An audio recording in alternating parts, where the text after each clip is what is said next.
Hey guys, welcome to an interesting video on Wild Rifts. Today we're back with a supplementary guide for Jhin, and this time we're going to be going for the crit Jhin. As you guys can see, build is already up here, so you want to pause if you want to take a look at that. So, some small points on the build. Firstly, I took Brutal in this match by accident, and I noticed that Brutal on Jhin is quite terrible. Gathering Storm is just basically better, although it's kind of, honestly, it's kind of a trash rune for AD champions. It's better than Brutal because Jhin auto attacks so little that it's really hard to proc Brutal. Even Triumph would be better than that. Of course, with the summoner spells, you can go for either Ghost or Exhaust depending on the situation. So, another thing that I did notice is even though I put the Gluttonous Greaves in the build, I've actually been going for the Lethality Boots as my first item because I found that it's pretty successful in terms of getting more damage like in lane and in general, especially if the enemy team is not too tanky. It's going to be very high value a boot choice, but most games I actually go for the Lethality Boots now. So right off the cuff, we are getting a pretty nice early game in the sense that so far we've landed a bunch of poke. Now I say that as Maokai goes in under tower, tanks a couple of tower shots, dies to Samira, and now I'm getting run down by Samira. I realize I'm in trouble, I ghost, I flash, but the Aerie from Soraka actually kills me, so we end up just both dying. That was just kind of a big fumble from Maokai. Does happen, from time to time. Yeah, so Jhin is really the kind of champion that you want to take very short trades on, because especially in this lane where you have a Soraka who can heal up in long fights and a Samira who has Conquer. We have only fleet footwork. So what we really want to do is we want to get in 1-2 auto attacks, just poke a little bit, and it's kind of almost impossible to kill this lane. Just because of the Soraka. This is why I rank Soraka as one of the best supports, because it kind of basically neutralizes the enemy lane, because you can't really kill, when you're fighting against Soraka. So here, we get some damage onto Soraka, but she's gonna heal herself back up from just hitting her Q on me just now, and you see we end up basically losing the trade. So here I pick up the fruit. Even after picking up the fruit, if you take a look at the health bars of my team versus their team, you can see that Soraka is still in a better spot. Now Samira barely manages to escape here. We nearly actually burst her down. Now Amumu is coming in for the gang. He flashes in.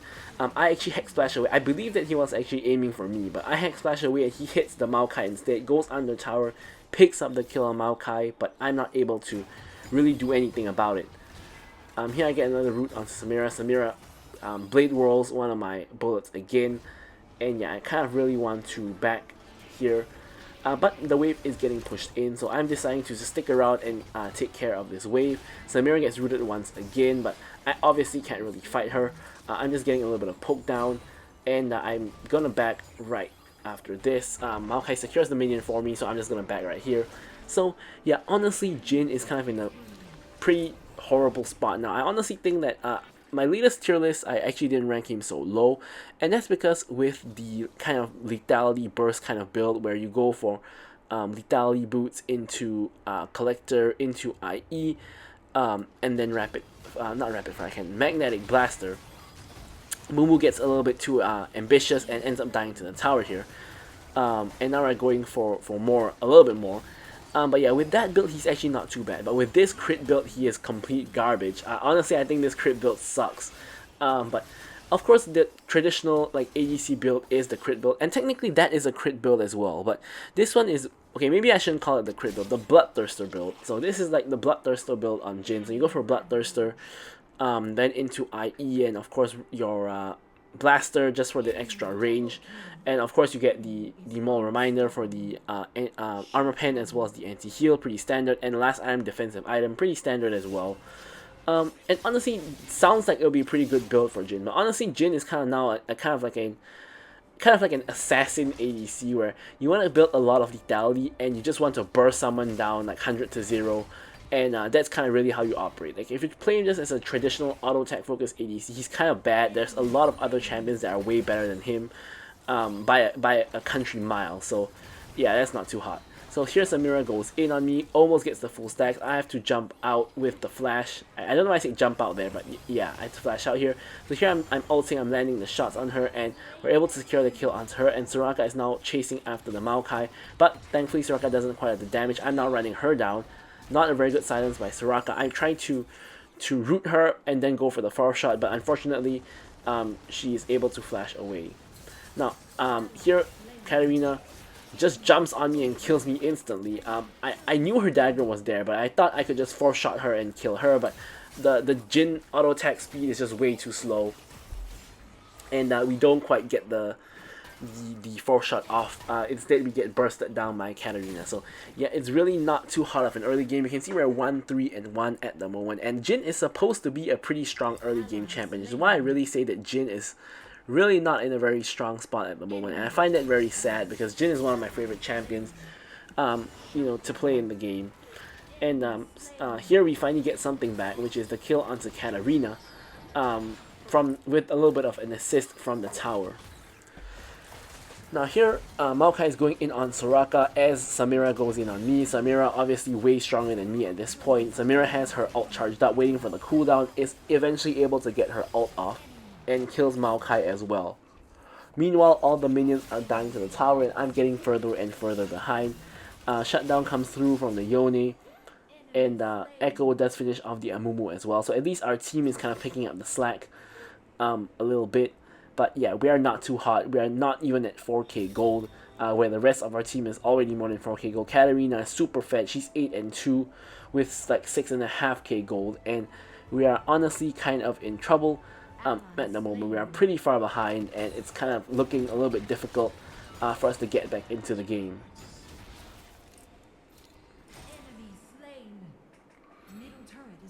So now I see my team going onto the Samira, and Soraka is on the other side of the map. So I'm deciding that the most consistent way to get back ahead is to just farm the tower here. So here Samira actually runs towards me, so I actually pop the ult to basically make sure that she dies, but Maokai does secure the kill before my ult can actually hit her. And yeah, here we got 3 whole plates already. Amumu is on the opposite side of the map securing the Herald, so I realized that there's going to be probably no one on this side of the map to stop us. So here, we literally just free hitting onto what was a full health tower into now getting the first tower of the game, which is honestly pretty funny. And you can see that off of getting a tower, I'm kind of back in the game in terms of gold. Thankfully, the Katarina doesn't realize I'm there. I'm able to complete my recall.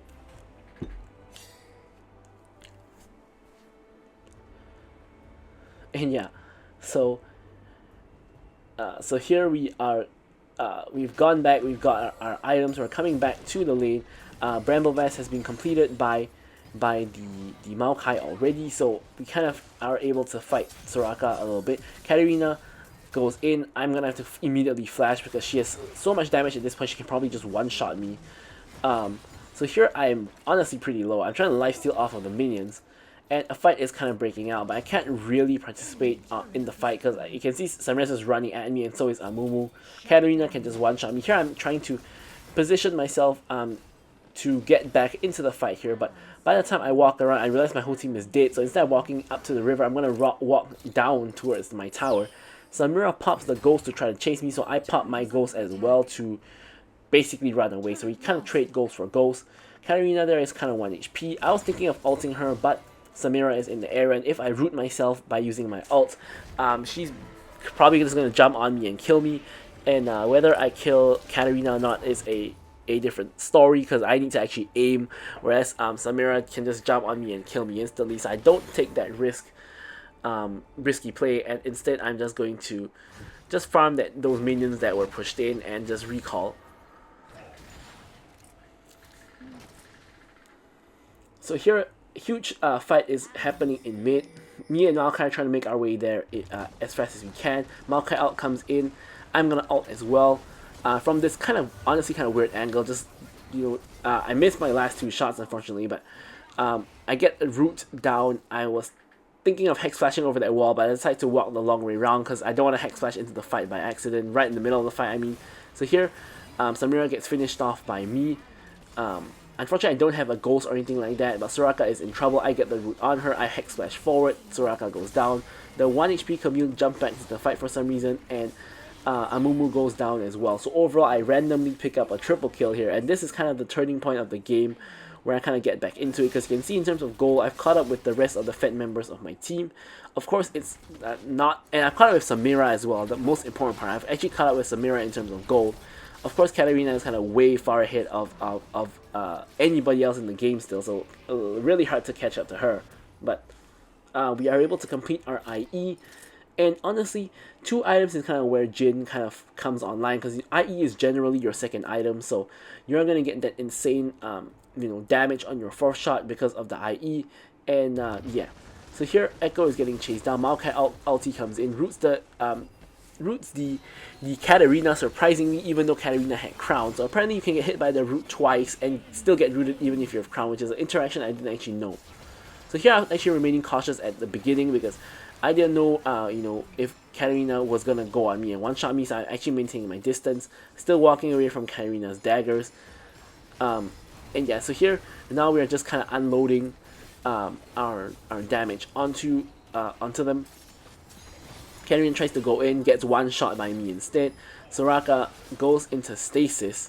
Yeah, and eventually does die to the Yasuo. Anyway, by the way, guys, this Amumu is actually the same Amumu I had on my team from the previous Kalista game, and unfortunately for him, I'm gonna have to kill him here, so that my team can secure this dragon without the enemy jungler around. So yeah, that Amumu was a little bit toxic in the chat when he was playing with us. Like, I remember it was something like that game there was a Shyvana, if you guys recall, and it was something like he was trying to get us to come to Dragon, and people took a little bit of time to get there. And he started flaming basically the whole team for not being at Dragon when it spawned, and I found that pretty strange because, like, how can you expect your solo queue team to be at objective before it spawns? Like, that almost never happens. But anyways, back to this game. Here we snipe out both the Camille as well as the Katarina, and suddenly we're now on a roll. We went from like 2-4 to 10-4, and we had the most goal on our team now. We're actually kind of catching up. Here, actually, if we actually played better, this is actually a possible pentakill, ironically enough, after that horrendous early game. But either way, we are going to ace the enemy team sooner or later. Amumu gets engaged upon, pushed away from the tower, and I'm going to finish him off. I go legendary, which is honestly kind of surprising considering how the match started out. And we're actually in spitting distance of Katarina's goal. So we're almost like caught up to her already. We secure the enemy team's tower. And here I decide to recall at a really risky position. Katarina's walking towards me. I can see her, but I'm hoping that I recall in time. Katarina actually messes up by not just queuing me immediately to interrupt the recall. She instead prepares a dagger with her W to jump back to, and I'm able to actually recall because of that. So honestly, big blunder by both me and her. Like, my blunder was recalling that in the first place. Her blunder was not just immediately going on top of me, so kind of cancels out. So here I get the shot onto Katarina to slow her down, and she eventually does go down. Yeah, so their team is now, from having a pretty huge lead in the early game, they're now just in shambles, and yeah. So here I'm just going to Hex Splash over to reach the wave faster, and once again, I have another Yasuo on my team, the same Yasuo actually from last game, and he's competing with me for the wave again, and he actually basically gets the entire wave here, so kind of like a waste of my time to really even come here. Pretty annoying. But yeah, so we're actually gonna pick up stasis this match, because even though QSS would be very useful for Amumu, we can stasis when we're in the Camille ult, we can stasis when Katarina goes in on us, we can stasis when Samira goes in on us, so I think stasis is pretty high value this match. Maokai ult comes in for the engage. Here you can see Samira is out ulting. I'm gonna flash out of her ult, finish her off with that 4th shot. And now the rest of the enemy team is kind of running away. Katarina is stuck in stasis, we're trying to get rid of her. We missed the root, unfortunately, but we're going to open the ult instead. Not quite hitting the mark there, so we're going to use it on the minions instead to clear it more quickly. And now we're just going to go ahead and push this inhib, since there's not much the enemy team can really do. I 4-shot the inhib. For some reason, Katarina goes in on us, gets chain CC'd by the Maokai and myself, and does basically end up going down. As we all know, CC is the #1 counter to Katarina, and with that marks the point in the game where I have now the most goal in the game, overtaking Katarina. So she basically lost her entire lead already. I now have more kills than her, which is honestly a relatively huge surprise. And now I'm just clearing waves in the top lane, while my team is kind of trolling around in the mid lane. Yasuo in particular decides to go in 1v3.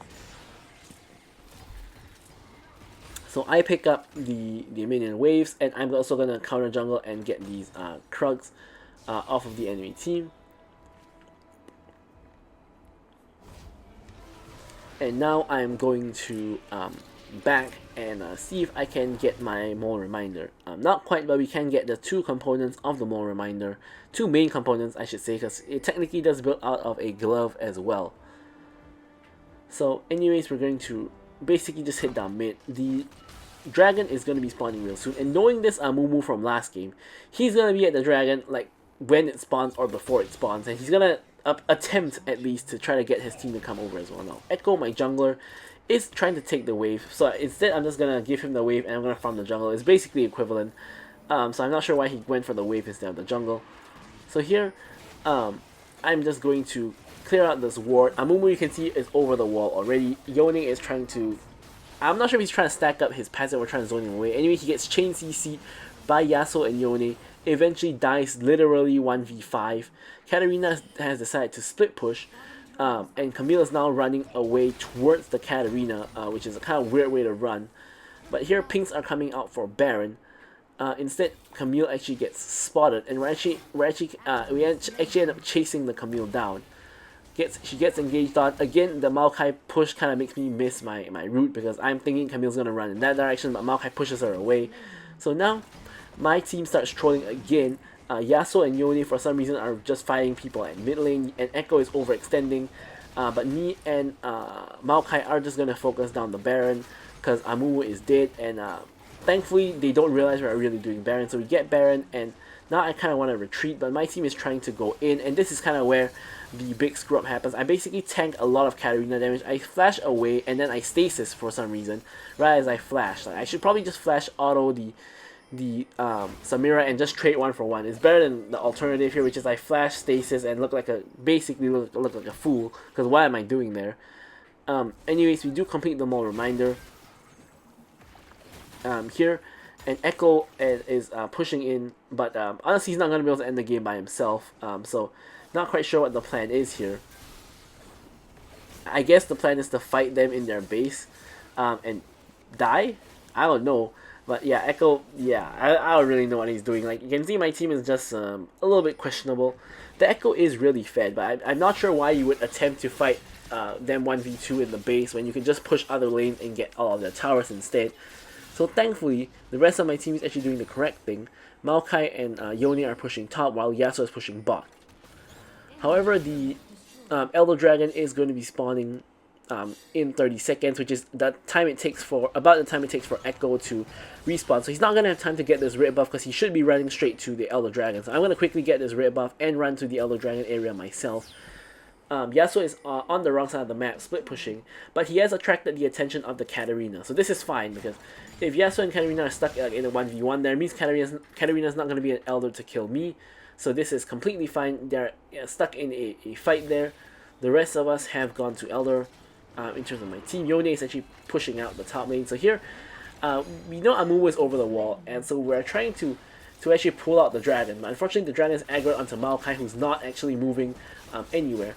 And Yone goes over the wall onto the enemy jungler, which should be the case. Katarina actually made it to the fight because Yasuo actually died to her, and thankfully we actually secured the Elder Dragon, but we basically all die right here, except for Maokai. So this is kind of an awkward situation because we got the Elder, but you know, we died. So it's literally, we got Elder, 4 of us died too. We don't have Elder anymore. We only killed Amumu, and honestly I kind of thought that we might have lost the game at this point, because I thought it's possible that the entire enemy team just pushes and ends the game, because we have like 20-second death timers. Now the only saving grace is Yasuo died early because he died on the side lane, and Yone also died a little bit earlier than the rest of us. So here, because of the fact that Maokai is so tanky, he basically tanks the damage of one entire team and actually manages to save the base. Now Yasuo, for some reason, decides that he wants to run in 1v4. Goes all the way back here, ults the Katarina, but it's tanking the damage of like 4 people, basically instantly dies, and Yone pretty much does the same.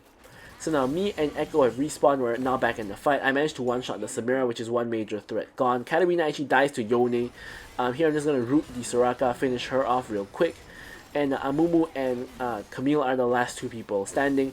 Maokai with the Elder Dragon finishes off the Amumu. Camille's a little bit slippery, so here I'm realizing that Camille's a little bit difficult to catch. I have ult, I can ult her, but what's the point? Let me just run and grab this wave so that we can actually push and end the game, because the death timers are still pretty decently long. So we can get this wave, push in the wave, and hopefully end the game right here. So in the meantime, my team is catching the next wave, ensuring that it doesn't impede the path of our minions. Our minions are now walking into the enemy base. I'm just going to focus the base, force shot onto the base for like 1k damage, and just unloading the rest of my clip onto the base for the win. So I'm going to leave you guys with the stats as usual. Thank you guys so much for watching the video, and goodbye.